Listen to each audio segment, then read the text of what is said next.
Hey guys, good job on your very last discussion of the semester. At this point, you guys have been exposed to all of the material in this class. So take a second to congratulate yourself. Good job. As I went through your responses, it seemed like most of you had a good understanding. However, I did see a few misconceptions that I'm going to address in this video. So this is my instructor response to the Chapter 11 discussion. For the first question, you were asked to define inheritance in your own words and the steps needed to inherit from a class in Java. So one important thing that I saw in many of your responses that was missing is that the base class can only access the public and protected fields.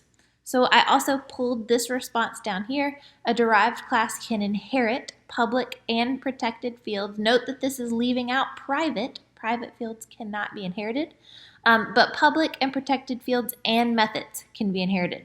And then we can easily follow the steps to inheriting. You can make any private fields protected, and then in your derived class, you can add extends and the base class name in your declaration. So again, note, private fields cannot be inherited. Any fields that you want to inherit, you're going to have to change from private to protected.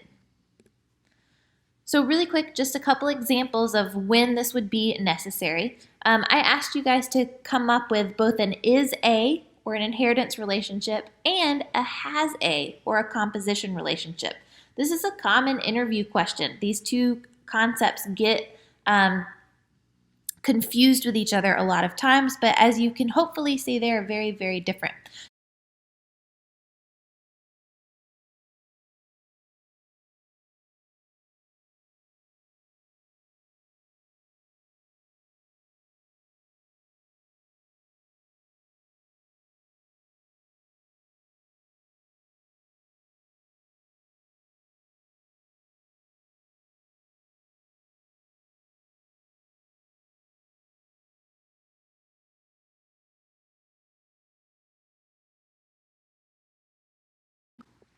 So moving on to question 3, I asked you to find and fix the errors. This was an excerpt out of your Zybooks textbook. However, I changed several things around and asked you to kind of inspect it and look for errors. Most of you guys did a really great job with this. However, I did identify some common misconceptions here. So what I'm going to do is just get out of the screen sharing mode, and we're going to try to fix the errors together. So first of all, you can see through this that this produce item class extends or inherits from generic item. So I've got produce item extends generic item. I'm checking spelling. It all looks okay. So as far as this line of code, this looks good. The next thing, you can see here that I have declared item name and item quantity twice. The whole point of inheritance is to not have to do this sort of thing. So what I would like to do is, if all generic items have things like names and quantities, which I think makes sense, then I'm going to take these out. I don't think that my produce item class needs them. And then I'm going to change these from private to protected. Good. So first step, any fields that we want to inherit, we should change from private to protected, and we shouldn't duplicate them in the other class. Perfect. Next up, and this was probably the most common misconception I saw, was this static field, right? So static fields should not be protected. Anytime you see protected and static together, this is a big no-no in programming. It does not, however, cause an error. It's not going to turn red or give you any kind of error in Eclipse, but just know that it should not be done. So I'm going to change this back to private. This total items created, I want to belong to the generic item class. That way, no matter how many items I create, and I'm assuming I've got produce item extending generic item, maybe I have toiletry item, another class in Java extending generic item, and I just want to keep track of the total items created. We're going to come back to the idea of why this should be private in just a second, but for the purpose of moving on now, just know that this should remain private, and we should not recreate it in the other class. Good. Now you can see that I have inherited these two fields. I've got my static field, which is private to my superclass here. And then here I've got a additional field. I called it private. It belongs just to this class. Perfect. This is not being inherited right now, so private is okay. And it's called expiration date. So here you can see I'm trying to override a method in generic item.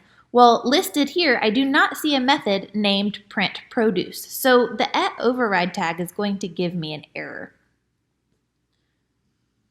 What I would like to do is override my print method, meaning that this needs to match exact. So I'm going to change this to be called print instead of print produce. Now this would compile correctly because the @override tag, what it does for us is it tries to match. When we say we want to override a method, it goes to the superclass and it looks and says, okay, does this exact method header exist? And now, yes, it does. So this would now not have an error. I did have a question. Question 4 was true or false, the @override tag is required. And the answer to this, in fact, is false. It is not required. It is a good habit to get into, but know that it is not required. If we left off this keyword @override, then it would work just fine. However, when we had it incorrect, like print produce, what @override would do is it would inform us, hey, there is not anything in the superclass named print produce. So it's going to force an error in Eclipse or in your compilation of Java if you're not matching a method to override. However, again, note that leaving it out, you're just not giving Java the heads up that you're trying to override a method. You still can. So here I am correctly overriding this method. I haven't fixed what's in here yet, but I am correctly overriding the method header. However, note that something like print produce is a valid method name, so there's nothing that would cause an error if I leave @override out. Good. So going back to this, I have one last mistake, which is that I want to call my superclass's print method. This is in fact going to call the print method itself. We're going to get stuck in some weird loop, if you will. There's a better name for that, but we don't learn about that in this class. But we're basically going to be calling our print method over and over again right here. That is not what we want to do. We don't want to get stuck in this cycle. We want to call the print method up here in our superclass. And so the correct way to do that is to precede the method call with super dot. Perfect. This does fix all of the errors in here. Again, the @override, the answer to question number 4, is not required, but it can be good habit. So now I'm going to go play with this a little bit. I got another question about why are we overriding methods? Why not just leave them as different names? So I'm going to go to Eclipse. Here I am. I've actually coded up the generic item and produce item classes. However, one thing that I've done is I have created constructors. I do want to take a second to look at these constructors with you.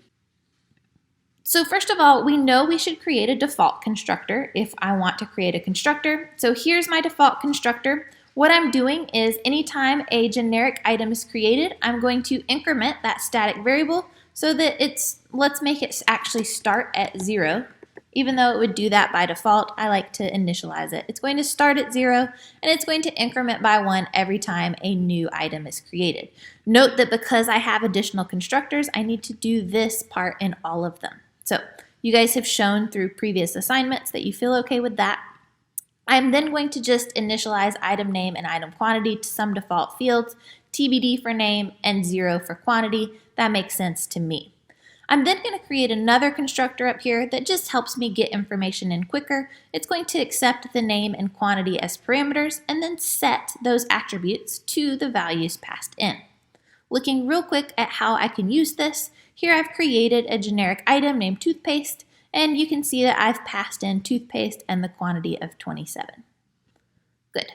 So then my produce item class, this is taken straight out of the example that we just fixed. However, I have added these two constructors here. And so here in the constructors, I created my default constructor. And note that all it does is call the superclasses constructor. So this might look a little funny to us. We're used to doing things like down here, super.print.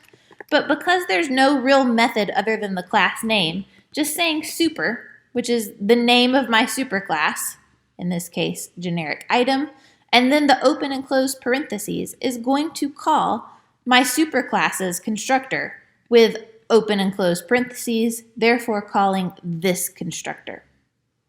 Okay, that means that I could have called, let me find it. That means I could have called the superclasses constructor, put fields in here, and called a different constructor in my superclass. In fact, you can see me doing that up here. I created a produce item constructor that accepts the name, quantity, and expiration date. That's new for the produce item class, right? It does take the expiration date and initialize it to my expiration date attribute, so it gets the value in here. I could have done code like this dot item name equals item name, and the same thing with quantity, this dot item quantity equals item quantity. That's totally okay. I'm allowed to do that just like I did in here. However, that code has already been done, so let's just use that code. That's the whole point of having these methods, of having inheritance. I don't want to repeat code. Imagine if I was trying to initialize 27 different fields, right? I don't want to repeat that code. So I'm going to just call my constructor and pass in item name, item quantity.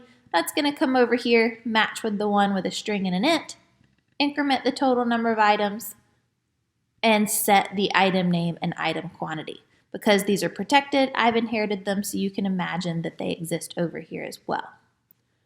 Perfect. So now that we've kind of looked at inheritance with constructors, I want to talk about using them and then talk about this at override and why we might want to name these methods the same thing. So over in this tester class, here's what I've done. I created an array list of type generic item. So basically an array list of the superclass, right? Now we know that because of polymorphism, I can add the superclass and any subclasses to this list, right? I can add a generic item and I can add anything that extends generic item. So here I've created a generic item called toothpaste. I put the name toothpaste in there and we have 27 of them. Then I created a new produce item called bananas. You can see I called that constructor I made passing in bananas, 999 as the quantity, and then May 1st, 2020 as the expiration date. Then I created my last generic item, TP, because what's more timely right now, coronavirus era, than creating toilet paper. I've named it toilet paper and we are out. We have 0 of them. I then added all of these to my list, so toothpaste, bananas, and TP. Again, note I can add a produce item. Bananas is type produce item. It fits in a space for generic item because a produce item is a generic item. So I've added all of these to the list, and then down here I've looped through to print them out. Now I did an enhanced for loop. I pulled each generic item, so just matching the type here, out of items, and I just named it item. So out of my list, name item, I grab one item at a time. Even though when we grab bananas, it's a produce item, it fits here again because of polymorphism, because it is a generic item also. And so then I'm going to call the print method. So this is where the beauty of overriding methods comes in, because all generic items have a print method, right? At the end of the day, even if I did not override this method, if I completely took this out, right? I'm in produce item, I took out the print method, this line of code is still okay because produce item is a generic item, and so I can still print things about it, right? I'm going to save and run this, and again, remember that I did not override the method right now. I took this out. I'm going to run this, and you should see that print method being called for all of my different items. My print method printed the name and the quantity. We can go inspect it. Just prints the name, colon, space, and quantity, and you can see that that worked for all of them. So this is just showing you that the produce item can call the superclasses methods. But by overriding it and giving it the exact same name, When I call it here, Java is actually, we always say it's not that smart, but it is going to call the print method for that subclass. It's going to call this overridden print method. So when we run this, while toothpaste and toilet paper, their print method, because they're just generic items, will look the same as they did on the last iteration.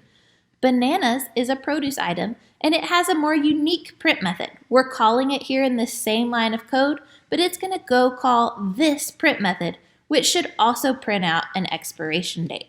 So I'm going to just run this real quick. I made sure it was saved. And you can see here that this same method call, by overriding the method, is allowing me to print unique things based on that subclass type. So this is the real beauty, and I wanted to kind of do this in video rather than in text through Piazza for why this is super important to us, and hopefully you can see the benefit there. All right, and before moving on to our last question, I would now like to just stop and think. With question 3, we said that we did not want to make these static fields protected, right? We said that's a rule, just don't do it. Static fields should be private. So I'd like to now just stop and think why. Why should we be making instance variables protected, where they can be inherited, but not static variables? So the answer is really just about the memory. If you understand what a static variable is, and you guys told me in your last discussion, in your own words, what a static member was. Most of you guys said things like static members belonged to the class, right? There was only one instance of them in memory, where instance variables belong to the objects, right? We needed different copies of them.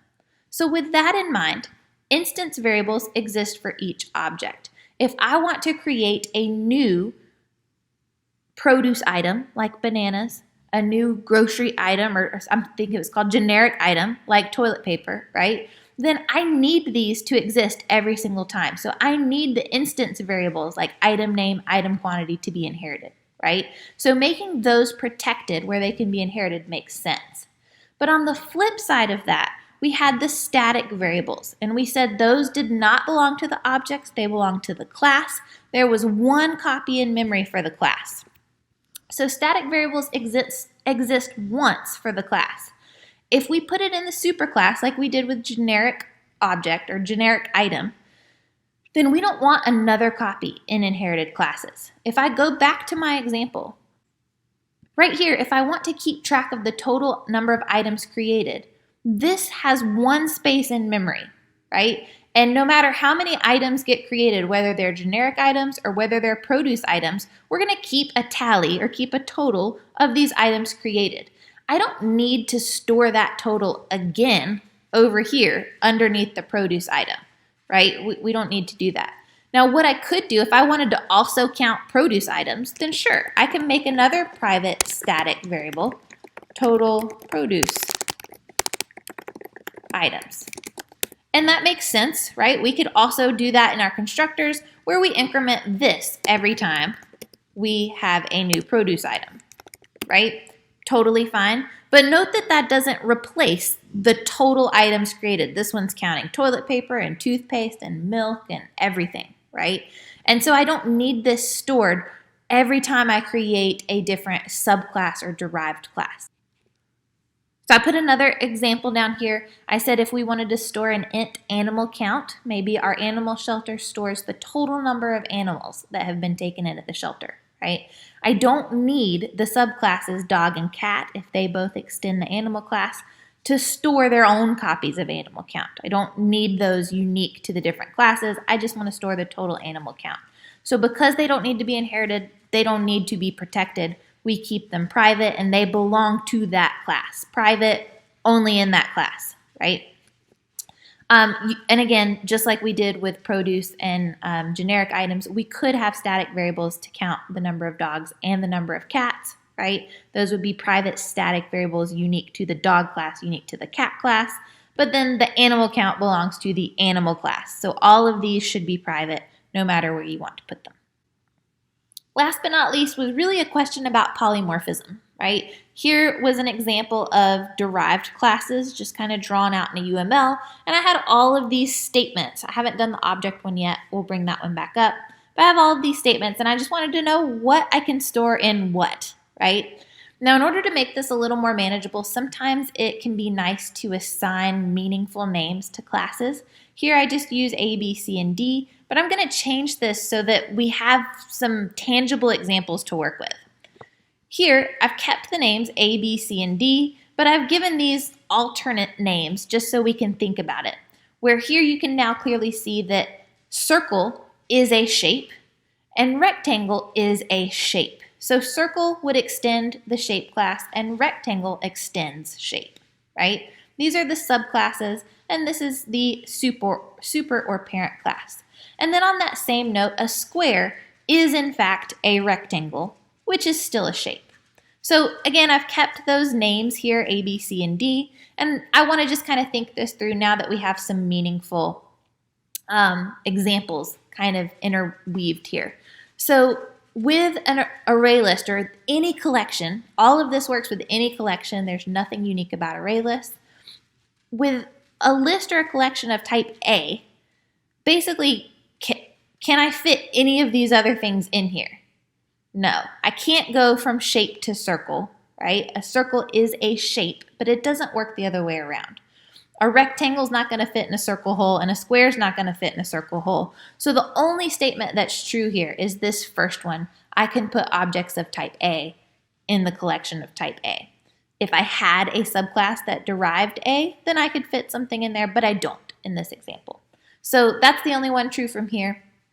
In this one, we have a collection of type B. B in this example, we're looking at shape. All of these are examples of shapes, right? Even this one that is kind of, it looks like two removed or the grandchild of shape. A square is a rectangle, which is a shape. So a square then is a shape. So all of these statements are true. I can fit a circle in a shape, a rectangle is a shape, a square is a shape, and a shape is a shape. So all would be true. In this one with type C, this is very similar to the circle class. We cannot go backwards. I can't fit a shape or B into C, right? But a rectangle is a rectangle and a square is a rectangle. So C and D both fit in list C. Last but not least here, this one's kind of just out by itself. We can imagine it just like circle was here, just extending shape. I can only fit squares in the box for a square. A rectangle is not guaranteed to be a square. A circle certainly isn't, and a shape is not always a square. So only D. Good. So last but not least, kind of going into the object class and polymorphism. Hopefully my earlier example on the object class helped you understand that. But basically the object class is a class in Java that literally every other class inherits from. So you can imagine it looking like this. Shape inherits from or extends object. Now, after expanding our diagram here, it should become very apparent that a circle is a shape, is an object. A square is a rectangle, is a shape, is an object. So every single one of these classes, including an object itself, can fit in the place of an object. So all of the statements, I can put something of type A, B, C, and D. Yes, they can all fit in something of type object. I hope this video has been helpful in answering your questions, correcting any misconceptions. Please follow up on Piazza if you have any additional questions. Happy to help, and good job making it through all of this content.